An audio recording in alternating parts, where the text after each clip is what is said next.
Alors bonjour, bienvenue à l'atelier du Meeple. Cette semaine à l'atelier du Meeple, on essaie de faire quoi? On essaie de ranger le tout dernier jeu de Shem Phillips, Les Vicomtes du Royaume de l'Ouest, dans sa boîte. Je vous ferai pas la démonstration, vous savez, il y a toujours plein de sacs. Vous savez comment j'ai les sacs. Alors, j'ai pas gardé de sac en plastique dedans. Par contre, je me suis dit, tiens, quelle belle occasion d'essayer l'origami. Au début, je m'étais dit, je vais faire un rangement en carton mousse, mais là, il y a toujours beaucoup de trucs dans ces jeux, alors tu sais, il faut tout rentrer, puis le plateau de celui-là est très grand et sectionnel, alors ça rentre pas dans la boîte tout à fait comme je voulais. Alors j'ai fait des petites boîtes qui s'emboîtent les unes dans les autres, un peu comme les boîtes Mazou que j'avais fait la dernière fois en origami, avec l'aide des tutoriaux qu'on trouve chez les ludistes origamistes sur Facebook, un groupe très sympathique. Alors, cette fois-ci, je suis allé voir dans leur banque de données, et ils ont quelque chose de fabuleux, c'est-à-dire un tutoriel où on peut faire des boîtes sur mesure. Alors, ce que j'ai fait, mes cartes avaient 6 par 9 à peu près.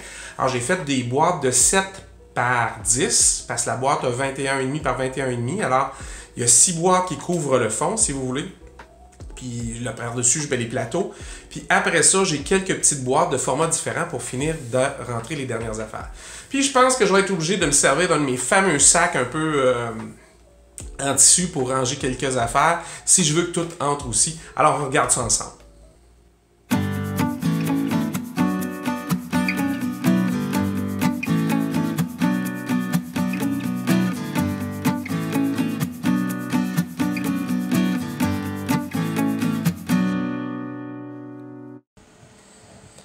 OK. Pour faire une boîte sur mesure. Une boîte sur mesure, pour mettre quoi? Bien, je veux d'abord mettre les cartes. Mettons que je prends le paquet jaune. Je vais pouvoir mettre les cartes dans le fond du paquet jaune, ainsi que tous les petits meeples jaunes qui vont par-dessus. Alors, j'ai fait un fond de boîte blanc. J'ai mis les cartes dans le fond, comme vous voyez. Et par-dessus, j'ai tout simplement glissé les petits meeples et les petites pièces de jeu de cette couleur-là. J'en profite pour mettre, il y a 2 marqueurs, un blanc et un noir pour chaque joueur, pour le plateau. Alors, je le mets dedans. Il y a un petit calcul à faire. Alors, le calcul, c'est assez simple. Vous allez additionner la longueur de votre boîte ici. Alors, moi, mes cartes ont... par cœur, je m'en souviens, attendez, là. Mes cartes ont à peu près 9, j'ai mis 10 cm. Et mes cartes ont à peu près 6, mais j'ai mis quand même 7 cm de large. Pourquoi? Bien, parce que les cartes, puis tout ça, ça faisait pas un... Je voulais être sûr qu'il y a de la place pour toutes les meeples et que ce soit pas compacté. Okay? Parce que tout ça, ça reste que c'est du papier, là. C'est pas du carton, cette affaire-là. Alors, on prend ces Pythagore.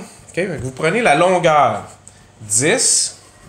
Vous multipliez par la largeur qui est 7, et vous, non, pas vous multipliez, vous additionnez, les multiplications et l'addition, c'est tantôt, puis vous additionnez 4 fois la hauteur. La hauteur, c'est 3 cm. Fait que ça fait 12. Okay? Fait que 10 plus 7 plus 12, ça fait 29. Fait que, comme c'est Pythagore, ben, c'est la A au carré plus B au carré égale C au carré. Hein? A, B, C. Tout simple. Alors, ce que je vais faire, 29 fois 29, ça va nous donner 841. Fait que ce que j'ai, quand j'additionne tout ça, 841, c'est le A au carré plus B au carré égale C au carré. Il faut que je fasse le radical. Fait que avant de faire le radical, la racine carrée, ben, il faut que je trouve les deux côtés. Et ça, ici, 841, c'est la mesure de ça plus ça au carré. Hein? A au carré plus B au carré. Alors, enfargez-vous pas dans l'infleur du tapis, ça ne sert à rien. Vous additionnez votre longueur fois votre largeur fois 4 fois la hauteur, ça donne 29. Vous faites 29 fois 29, 29 au carré, ça donne 841. Vous divisez ça par 2, ça vous donne 420,5. Et là, vous faites le radical ou la racine carrée de ça, ça vous donne une mesure de 20,5. Voilà, c'est tout. Ça vous prend donc un carré de 20,5. Moi, j'ai pris Pour mes fonds, un carré de 20 cm. Pour mes dessus, parce que j'en aurai dans chaque couleur, j'ai fait des carrés de 20,5 pour le dessus parce que je vais laisser un petit peu de jeu pour que ça rentre facilement. J'ai fait le test ici, ça fonctionne très bien. Le petit jeu que vous avez est parfait. Alors, qu'est-ce qu'il faut faire après ça? Bien, après ça, c'est assez simple. Vous allez partir du centre, puis vous prendre la largeur de 7 cm comme ça. Fait que 3,5 là, 3,5 là, puis vous rajoutez à chaque fois la hauteur de la boîte. 3, 3. Fait que 3,5 pour que ça fasse 7 de largeur, plus 3, plus 3. Ici, dans l'autre sens, c'est la longueur de la boîte. Alors, c'est 10 cm, alors j'ai fait 5, plus 3, plus 3. Même chose de l'autre côté, c'est la largeur de la boîte, j'ai fait 5 pour avoir un 10 dans le milieu. Ça ici, c'est le fond de ma boîte, là. Plus 3, parce que la hauteur, c'est 3 que je veux. Alors, après ça, une fois que vous avez tout fait ces marques-là, vous faites toujours le même pli. Alors, premier pli, vous allez mettre... Moi, je fais un pli comme ça, vis-à-vis le point que j'ai fait, juste au centre. Ça. Et je viens mettre, après ça, la ligne du pli sur la ligne du pli. Première ligne de fait. Vous allez le refaire ici. Et vous allez le refaire une dernière fois sur les lignes de 3. Ça, c'était la ligne du côté. Vous allez faire 3, 3 tantôt. Là, vous le ramenez tout à près. Être sûr que votre pli est droit. Assurez-vous que les lignes de pli sont bien, se touchent. Vous ramenez celle-là sur celle du centre et ça va. Pourquoi? Parce que ça va être le côté de votre boîte tantôt. Vous allez faire ça comme ça, paf. C'est le côté. Il va y avoir comme dans les boîtes Mazou qu'on a fait la dernière fois. Alors, je vais refaire la même chose sur les trois autres côtés. Je fais le même pli. Je viens faire ça.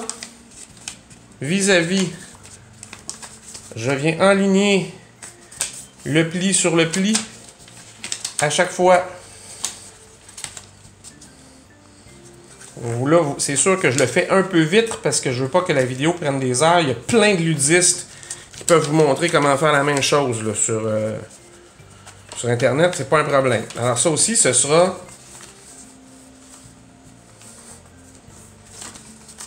de l'autre côté de la boîte comme ça. Alors je vais faire la même chose ici, puis je vous reviens. Alors voilà. J'ai fait tous mes plis. Là, ce que vous avez, c'est une tonne de plis. Mais ce qu'il faut se rappeler, c'est que vous avez un grand rectangle au centre qui est le fond. Alors, tout part de là. Alors, on va commencer par ramener ça comme ça et inverser le pli, le premier comme ça, dans le fond de la boîte. Ça, c'est le côté. Même chose ici. Je renverse le pli. OK? Fait que je le plie ici au premier. Je le remonte, puis ça fait le côté. Ça, c'était les côtés courts de ma boîte. Alors, je vais les déplier comme ça. Et je vais refaire la même chose, c'est-à-dire que je vais remonter le premier côté, je vais descendre l'autre, et je vais renverser comme je vous montrais tantôt ici. Ce sera le côté de ma boîte, le côté long. Je fais la même chose à l'inverse, l'autre côté long. Voilà, j'ai les deux côtés longs. Après ça, en principe, le pli qui se fait sur cette ligne-là. Alors, il n'y a pas de pli. Vous pouvez en faire un si vous voulez, mais c'est même pas nécessaire. Parce que quand on va essayer de monter ça ici, tout ça, ce côté-là de la boîte va essayer de rentrer. Voyez-vous, ce côté-là, là, il plie par l'extérieur. Pliez-le s'il faut, puis ramenez-le vers l'intérieur après. Alors, moi, ce que j'aime bien faire, c'est une fois que les côtés sont comme ça, je repousse doucement avec mes doigts ici. Et vous voyez, la boîte, elle monte tout seul. Comme ça. Je descends ça par l'intérieur. Alors, je le refais de l'autre côté. De l'autre côté, je n'ai pas fait les plis d'avance. Je vais remonter ça. Et tout de suite, vous voyez que ce pli-là cherche à monter. Je l'aide un petit peu. Je le pince. Je descends ça à l'intérieur de ma boîte. Et j'ai une belle petite boîte sur mesure pour mes cartes. Alors, je peux mettre mes cartes jaunes dans le fond. Comme ça. Vous pouvez vider les meeples dedans.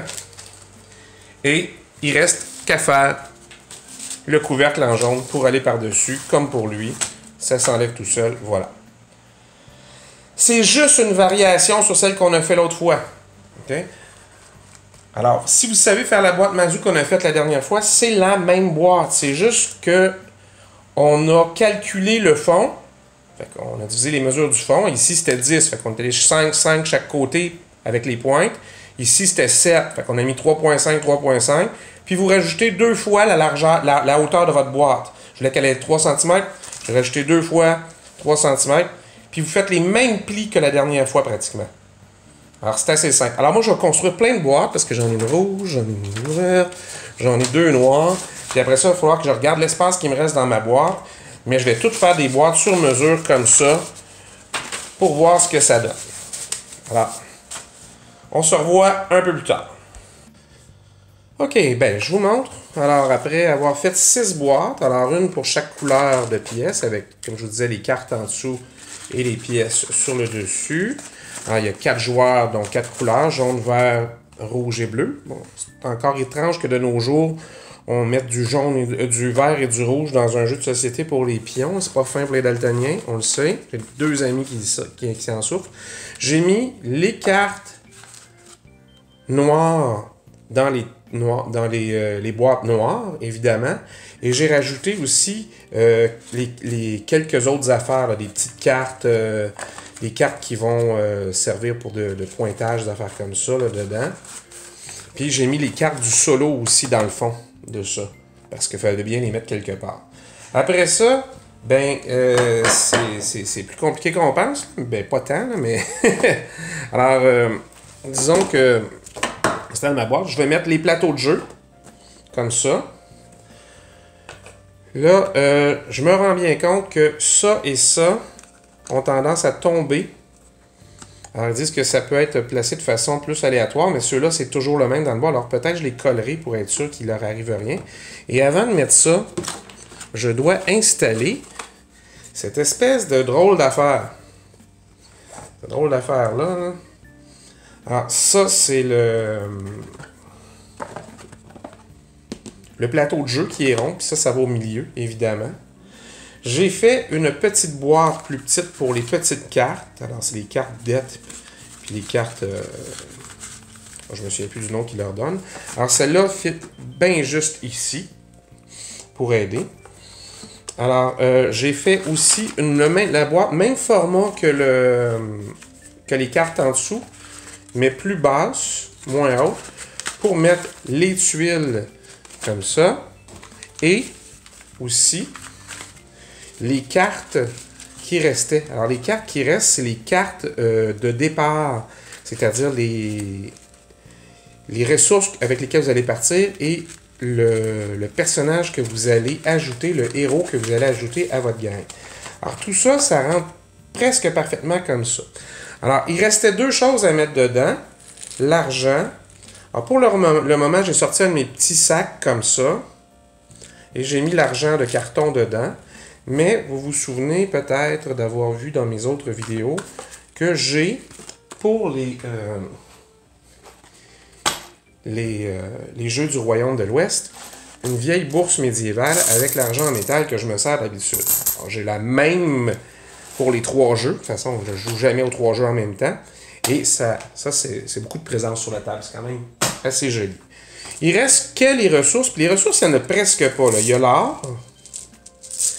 Il y a 3 ressources. Bon, là, l'or est rendu orange dans ce jeu-là. Demandez-moi pas comment. Il y a des encriers. Parce que vous devrez peut-être faire transcrire des manuscrits dans ce jeu-là. Et il y a des roches grises. Ce sont les mêmes roches qu'on retrouve dans leurs autres jeux, entre autres les architectes. Alors, il n'y a aucune raison pour les séparer, parce qu'elles sont très faciles à séparer quand elles sont sur la table. Vous ne vous demanderez pas la question. Je suis en train de piger la mauvaise ressource. Non, c'est super facile. Alors, on met ça par-dessus le couvercle. Et on arrive à quelque chose qui ferme parfaitement sur les côtés. Voilà. Alors, je vous dis pas que c'est plus rapide de faire du pliage. Ça coûte moins cher. Ça demande moins d'instruments parce que vous avez besoin d'une paire de ciseaux ou d'un petit couteau pour couper vos trucs droits. Mais sinon, c'est pas plus compliqué que ça. Les vicomtes, je m'étais dit que je le ferais pas en origami. Puis finalement, je me suis laissé tenter. Je tente l'expérience pour la première fois. Un jeu complètement arrangé en origami pratiquement. Alors ça donne ça. Alors voilà, petite démonstration assez simple. Si ma vidéo n'est pas suffisamment claire, je vous invite à aller voir le Facebook des ludistes origamistes. Vous allez dans la section du haut, les petits onglets, là, vous allez pouvoir trouver le document qui mène à une vidéo qui explique peut-être mieux que moi. En fait, ce que je me rends compte à force de faire de l'origami, c'est qu'essentiellement, on plie, on prépare plein de plis pour le moment où on va finir d'assembler. Et c'est toujours à la fin de remonter des côtés, de remonter l'autre, de rentrer deux coins puis de replier ça par-dessus. Moi, je parle avec mes mains. Hein. Je pense que c'est plus clair là avec mes mains que ce que je vous ai montré tantôt. Alors, c'est pas si complexe, mais ça demande un certain investissement en temps. Par contre, c'est une ressource qui coûte presque rien, là. Hein, du carton, j'ai pris du papier blanc à imprimante là, pour faire le fond des boîtes. Puis j'ai pris du carton, du papier à bricolage pour les enfants pour faire les dessus de couleur. C'est pas exactement le carton le plus solide qu'il y a, mais je fais des tests présentement, fait qu'à la place d'acheter des trucs très chers, là, je fais des tests avec ça, ça m'a coûté quelques dollars, puis je m'amuse. Alors, j'espère que ça vous a été utile, j'espère que ça va vous donner des idées. Je vous suggère fortement ces petites boîtes-là. Il y a un petit truc mathématique, c'est Pythagore, c'est facile à faire. Si vous n'êtes pas très fort en mathématiques, faites juste suivre les étapes une après l'autre. Vous additionnez la longueur à la largeur de votre boîte, puis vous additionnez à ça 4 fois la hauteur. Ça va vous donner un chiffre. Vous le mettez au carré, donc vous multipliez ce chiffre par lui-même. Ça vous donne un nouveau chiffre, qui est les deux autres côtés du triangle. Alors, vous le divisez par 2. Puis le dernier chiffre que vous avez, là, qui arrive de la division par 2, c'est assez simple. Vous en extrayez la racine carrée, puis vous avez le carré avec lequel commencer. Après ça, c'est de recréer en plein centre la dimension du fond de votre boîte, puis les côtés. Ça se fait tout seul. Je dis ça, mais il faut l'essayer une fois ou deux pour que ça marche. Alors, j'espère que ça vous a été utile. On se revoit la prochaine fois. Bye!